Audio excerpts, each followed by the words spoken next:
કોઈ પણ કર્મ કરી શકે. અને એક સમાજનો બધો એક નિયમ મોટા ભાઈ અસ્થિ વિસર્જન કરવા માટે કે પરિસ્થિતિ એવી બની જ્યાં માણસનું કામ નતું એટલે માણસને અનેક અડચણો આવી. હવે એને જવાનું એ દિવસે મને ડાયરેક્ટ હરિદ્વારની ટિકિટ ન મળી.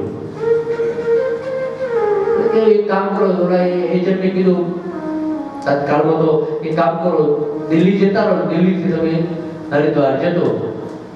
હવે તો દિલ્હી ગયા, દિલ્હીથી હરિદ્વાર છે. પણ પરિસ્થિતિ બી કે દિલ્હી પહોંચ્યા, હરિદ્વારની ટ્રેન થોડી લેટ હતી, મોડી હશે 2-3-4 કલાક.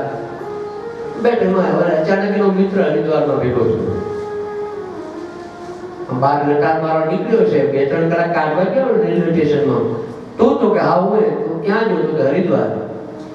પણ ટ્રેનની વાર છે તો કે હા એ કામ કાઢો મારે ઘરે.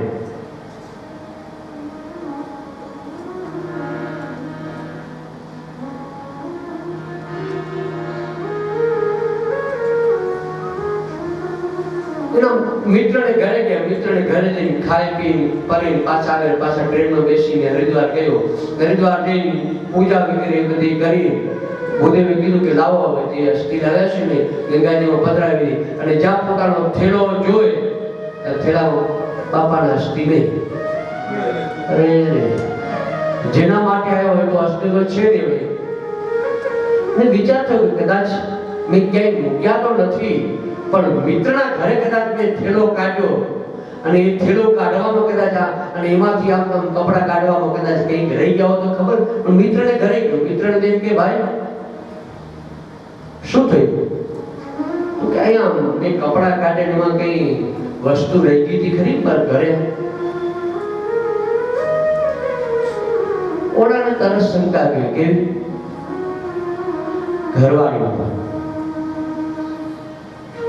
કારણ કે ઘણી બહેનોને આદત એવું થેલા ફોડવાનું. સાંભળે છે?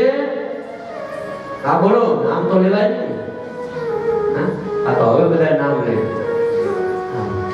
તો કે હા બોલો ને, આ મહેમાનના થેલામાંથી કઈ લીધું હતું તે? ના રે ના, કશું કઈ નથી લીધું. હું થેલાને અડી જ નથી. અરે હું તારી પ્રકૃતિ જાણું. કોઈ મહેમાનનો તે થેલો બાકી રાખ્યો કરો?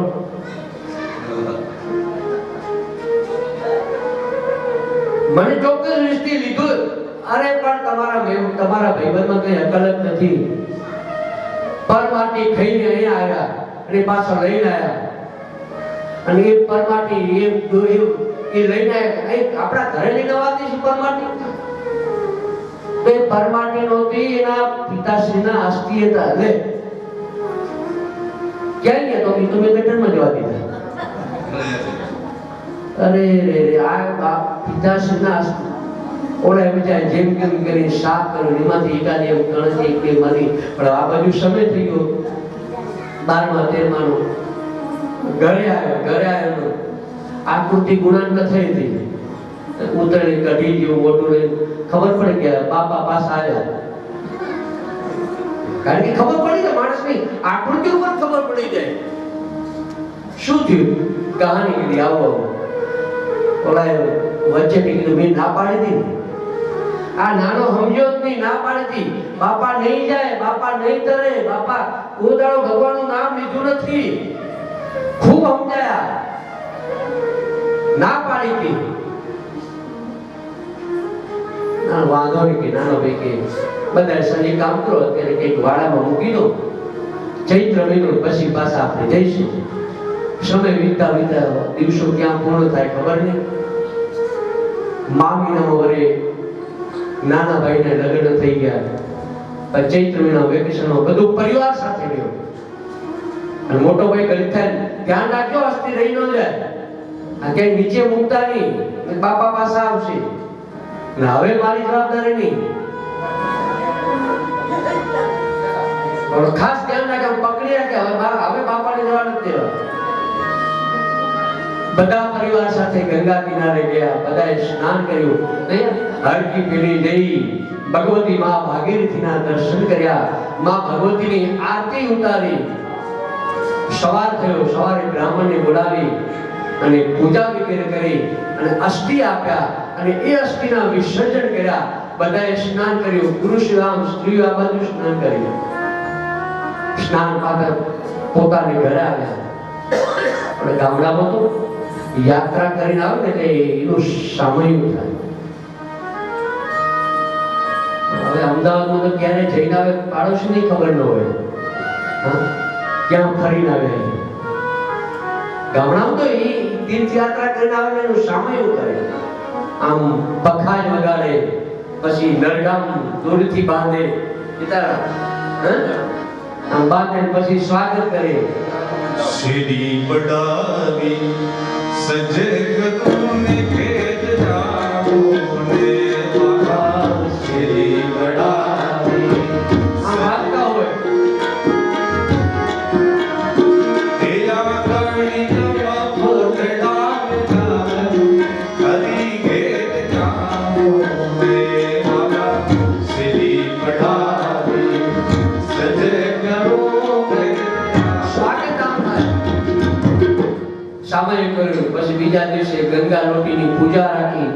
બધાને આમંત્રણ, બધા આપણે રામ રામ કરવા આવે, ફળો લઈને આવે ગામડામાં, સાકર ને શ્રીફળ ને બધાને બોલાવ્યા. મહારાજે સરસ આપણે મંડળ બનાવ્યું ને, અમારા પ્રિયજીએ સરસ મંડળ, ભદ્ર મંડળ બનાવ્યું. દેવતાઓ બહુ આમ સરસ મંડળ બનાવ્યું. અને એવું બધા જ આવ્યા, પધારે. બધા વાતો ભાઈમાં બેનો બધા એકબીજા પૂછે કે કેવું રહ્યું. તો હરિદ્વાર બહુ મજા આવી, આનંદ રહ્યો. હરકી પીડી ગયા, લક્ષ્મણ જોડા ગયા, આમ ગયા, સ્વેટર ના બધી આખી કહાની. એમાં જે નવો પરિણામ નાની બહુ કે તમને બધાને ભાભી ખબર છે, મને ગંગાજી પ્રસાદી આપી. શું આપ્યું? બધા કે ગંગાજી પ્રગટ. હા, મને પ્રસાદી. માં પ્રસન્ન. બધા કે નાની બહુ ઘોડી છે ને, પોતાના રૂમમાં જઈ પોતાનું પર્સ લાવી અને આમ ખોલી અને ડાબલીથી આપી અને જો માં ગંગાજી પ્રસન્ન થયા. અને આમ જા જોયું તો બાપાના કે બાપા આવ્યા.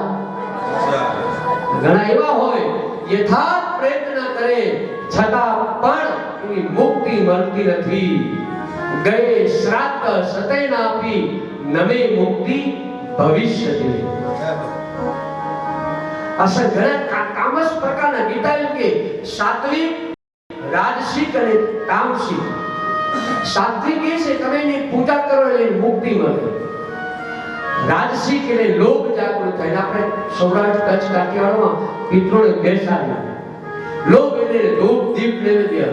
અને તામસ પ્રકારના એવા છે એની પાસે ગમે એટલી નારાયણ બલિ કરાવો છતાં મુક્તિ જલ્દી મળતી નથી. કારણ કે તામસ પ્રકારનો વ્યક્તિ જલ્દી તૃપ્ત થતો નથી. પણ જે શ્રદ્ધાથી જે કાર્ય કરવામાં આવે અને શ્રદ્ધા ભાવથી ભગવાન ચોક્કસ એ પરમાત્મા સ્વીકાર કરે. જે કઈ દેવતાઓ પાસેનું જે રાજ્ય હતું એ રાજ્ય અસુરો પાસે હતું. કશું રહ્યું નહીં. એટલે દેવતાઓ નક્કી કર્યું શું કરું. એટલે ઋષિઓ કહ્યું કે સમુદ્ર મંથન કરો, અને સમુદ્ર મંથન કરશો એમાંથી રત્નો વગેરે ઔષધિ વગેરે આપણને પ્રાપ્ત થશે. પણ સમુદ્ર મંથન એકલાથી ન થાય. મંથન એ બે વ્યક્તિ જોઈએ, સામ સામે.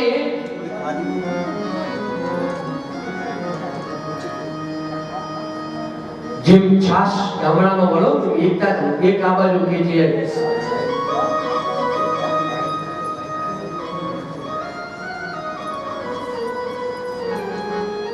એકલાથી ના થાય તો તમે દાનવોનો સાથ. દેવતાઓ કે દાનવોનો સાથ કઈ થયો તો આપણા જોડે રહે જ નહીં, આવે જ નહીં. ત્યારે ભગવાન એમને કહ્યું કે એક કામ કરો,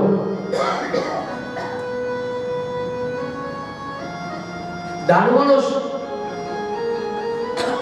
અહીં મૂષક ની જે મિત્રતા છે એ રીતે તમે મિત્રતા કરો. અહીં એટલે સર્પ અને ઉંદરની જેવી મિત્રતા છે ને એવી મિત્રતા રાખો. આપણને ખબર સર્પ અને ઉંદરની મિત્રતા કેવી? સર્પ અને ઉંદરને બંનેને એક કરંડિયામાં પૂરી દીધા. હવે બંને જણા કરંડિયામાં પૂરાઈ ગયા, બેનું મૃત્યુ નિશ્ચિત છે. પણ સર્પ બુદ્ધિશાળી હતો. સર્પે વિચાર કર્યો, એ ઉંદર તારું મૃત્યુ થશે, મારું મૃત્યુ થશે, બે આપણે મરી જવાના છીએ. હવે આમાંથી કોઈ બચવાનો આશરો નથી, બે મરી ગયા, સમજી લો. પણ તારે બચવું છે? તો કે હા, મારે કેમ ન બચવું? તો એક કામ કર, તું બચી જાય, હું બચી જાઉં, પણ તમે મને ભક્ષણ કરશો નહીં, કારણ કે સર્પનો આહાર ઉંદર. તો કે નહીં નહીં, હું તારું ભક્ષણ નહીં કરું. પણ આપણે કઈ રીતે બચીશું? તો કે એક કામ કરો, આ કરંડી છે, તારા દાંત એટલા કે તારા દાંત દ્વારા તું આ કરંડિયાને તોડી શકીશ. નામે ઉંદરની જગ્યાએ બેઠો હોય ક્યાંય જોવા ન મળે, એ કંઈક ને કંઈક પ્રવૃત્તિ કરતો હોય. એટલે એ ઉંદરે કરંડિયાને ધીમે ધીમે કાપવા લાગ્યો. કાપીને બરાબર નાનો આમ આમ બહાર નીકળવાનું થઈ ગયું. એટલે ઉંદર પણ નીકળ્યો, એની સાથે સર્પ પણ નીકળ્યો. જેવો ઉંદર આગળ જાય તરત જ સર્પે ગ્રહણ કર્યું. એટલે દેવતાઓ કીધું કે આપણે જેટલી વાર જરૂર છે ત્યાં સુધી દુશ્મનને પણ મિત્ર બનાવી લેવો જોઈએ. જ્યારે આપણું કામ પડે ને ત્યારે દુશ્મનને પણ મિત્ર બનાવી લેવો. આપણું કામ નીકળતું હોય એને પણ આપણે એને સાથે રાખવો જોઈએ.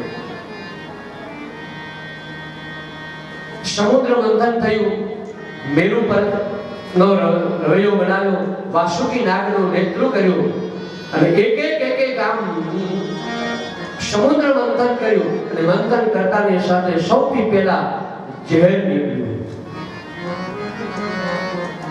બસ તમે જ્યાં સારું કરવાનો પ્રયત્ન કરો ને એટલે સૌથી પહેલા ઝેર નીકળશે. કોઈ ઝેર નીકળશે ને તો કોઈ ઝેર આપવા વાળા મળશે. સારું કાર્ય. આ ઝેર એ કોણ? અને ભગવાન મહાદેવ પાસે ગયા. ભગવાન ભોળાનાથે કહ્યું કે હે ભોળાનાથ, આપ ઝેર ગ્રહણ કરો. અને ભગવાને ઝેર ગ્રહણ કર્યું. અને ભગવાને કંઠ સુધી રાખ્યું. અને ભગવાન મહાદેવનું નામ પડ્યું. બોલો નીલકંઠ મહાદેવ કી જય. ભગવાન મહાદેવ જય. ના પછી તો બીજા રત્નો નીકળ્યા. લક્ષ્મીજી હતા એ ભગવાન નારાયણને વર્યા. ઐરાવત એ ઇન્દ્રને આપ્યો. મદિરા એ દાનવોને આપી. અમૃત નીકળ્યું. અમૃત નીકળ્યું એટલે દેવતાઓ કે અમે પી, દાનવો કે અમે પીએ. એ વખતે ભગવાન નારાયણે અવતાર ધારણ કર્યો. બોલો મોહિની નારાયણ ભગવાન કી જય. ભગવાન મોહિની નારાયણે અવતાર કર્યો. ભગવાને કહ્યું એક કામ કરો, દેવતાઓને દાનવો, તમારે અમૃત પીવું છે તો કા હું બધાની વેચણી કરું. અને એ વેચણી કરી એટલે દાનવોને કહ્યું કે એક કામ કરો, જો આમાં ઉપરનું જે છે ને ભીડ છે, એમાં કાંઈ છે નહીં. આ દાન દેવતાઓને આપી દો ને, સારામાં સારું છે ને એ અમૃત જે સારું એ નીચે છે ને તમને આપીશ. પણ એક કામ કરો, બધા લાઈનમાં બેસી જાઓ. દેવોને આ બાજુ બેસા, દાનવો આ બાજુ બેસા. દેવતાઓને અમૃત આપવા માંડ્યા. પણ રાહુને ખબર પડી કે આ અમૃત તો દેવતાઓને આપી દેશે, આપણે વધશે નહીં. અને એ વખતે રાહુ સૂર્ય અને ચંદ્રની વચ્ચે જઈને બેઠા. સૂર્ય અને ચંદ્રની વચ્ચે જઈને બેઠા એટલે તરત સૂર્ય અને ચંદ્રે ભગવાન નારાયણે કહ્યું કે આ દેવ નથી, આ દાનવ છે. ભગવાને સુદર્શન ચક્ર છોડ્યું અને એ રાહુના બે ભાગ થયા. એક રાહુ બન્યો, એક કેતુ બન્યો. એમાંથી જે બેમાંથી થોડું ધડમાંથી થોડુંક લોહી પડ્યું, ઉપરમાંથી મસ્તકમાંથી થોડુંક લોહી. એમાંથી જે એક વનસ્પતિ બે ઉત્પન્ન થઈ જેનું નામ ડુંગળી નિળસા. એ અતિશય તમે ખાઓ તો એ ઝેર કહેવાય, પણ પ્રમાણસર રહો તો એને ઔષધિ કહેવાય. પ્રમાણ માટે ભગવાને અમૃતપાન દેવતાઓને કહ્યું એ કથા, કારણ કે અમૃત તો બધા જ પીએ. કોઈ પણ આપણે અમૃત પી લેવાના છે. જગતમાં ઝેર પીનારા બધા શંકર નથી હોતા. જગતમાં ઝેર પીનારા બધા શંકર નથી હોતા. કહો દેખાય છે તેવા એ ગુણો અંદર નથી હોતા. હાસ્ય કલાકાર કે અમૃત પીએ એ દેવ કહેવાય. અમૃત પીએ એ દેવ કહેવાય. ઝેર પીએ મહાદેવ કહેવાય. અને ઘરે દરરોજ થોડું થોડું પીએ એને પતિ દેવ કહેવાય.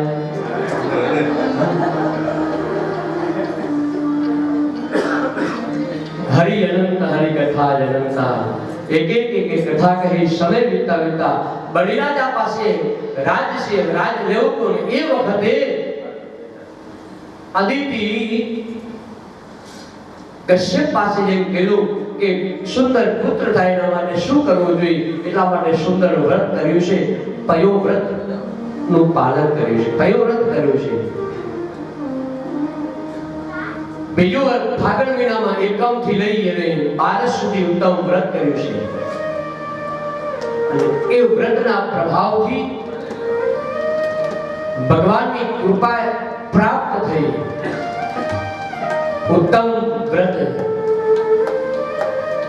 તમે જે વ્રત કરો એનું પાલન કરો. એ વ્રત માટે ફાગણ મહિનામાં વ્રત આવે એમાં માટે જ્યાં ભૂંડ જે માટી ખોદેલી હોય એ માટી લાવવાની હોય, એ માટીને લીપી એના ઉપર ભગવાન નારાયણની સ્થાપના કરી ભગવાનની દરરોજ પૂજા કરવી અને ખીર ભગવાનને અર્પણ કરવી.